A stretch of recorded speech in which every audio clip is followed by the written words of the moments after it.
পুরুষ যতই হ্যান্ডসাম হোক না কেন, পুরুষ যতই সুন্দর হোক না কেন,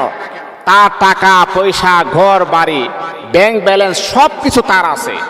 সব কিছু টাকার পরে যদি এই পুরুষটা যদি তার নিজের স্ত্রীকে যদি সম্মান প্রদর্শন না করতে পারে, স্ত্রীর প্রতি যদি তার মায়া মোহাব্বতে কাজ না করে, আপনার টাকা পয়সা থাকতে পারে, আপনার ব্যাংক ব্যালেন্স থাকতে পারে, আপনি অনেক হ্যান্ডসাম হতে পারেন, আপনি অনেক সুন্দর হতে পারেন, কিন্তু আমি আল্লাহ পাকের নামের কসমকে বলতে পারি, আপনার নিজের ঘরের স্ত্রী কখনো আপনার সংসার করতে পারবে না, টিকবে না সে। কারণ একজন নারী সে টাকা চাই না, সে পয়সা চাই না, সে স্বর্ণ গহনা চাই না, সে শুধু চাই কি